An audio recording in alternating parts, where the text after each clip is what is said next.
Hello అందరికీ, ఈరోజు lunch scenes ఏంటో చూద్దామా.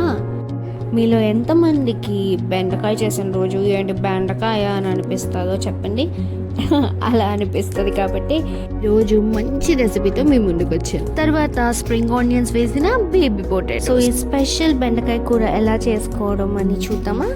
చిన్నప్పటి నుంచి బెండకాయ బ్రెయిన్కి మంచిది అని అంటూ ఉంటాయి, కానీ ఇది కొలెస్ట్రాల్ని కంట్రోల్ చేస్తుంది అండ్ లివర్ కూడా చాలా మంచిది.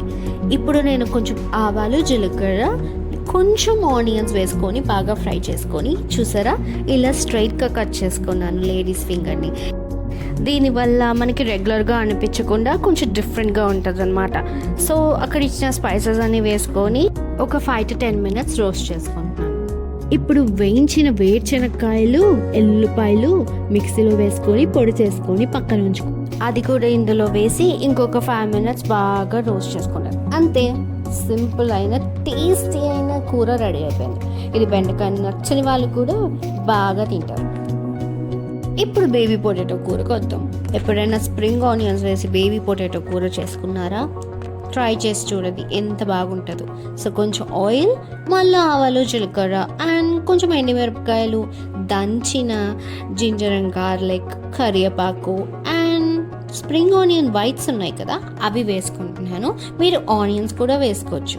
దెన్ బాయిల్ చేయలేదండి ఈ పొటాటోస్ని, నేను అలానే 2గా డివైడ్ చేసి వేసుకున్నాను. ఇప్పుడు మెన్షన్ చేసిన స్పైసెస్ కూడా ఇందులో వేసి ఒక 5 to 10 మీడియం ఫ్లేమ్లోనే వేయించుకుంటున్నాను. ఆ తర్వాత కొంచెం వాటర్ వేసి మూత పెట్టుకొని ఉంచుకుంటున్నాను. మీరు ఎంత వాటర్ కావాలో చూసి వేసుకోవాలి.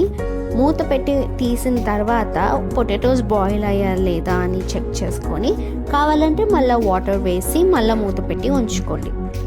ఈ గ్రేవీ అంతా పోయిన తర్వాత మన స్ప్రింగ్ ఆనియన్ గ్రీన్స్ ఉన్నాయి కదా, అవి ఇందులో వేసి బాగా ఫ్రై చేస్తున్నాం. అంతే, కూర రెడీ. సో మీకు ఈ వీడియో నచ్చినట్టయితే సబ్స్క్రైబ్ అండ్ లైక్ చేయండి. మీ వ్యూస్ని కమెంట్లో చెప్పండి. బాయ్.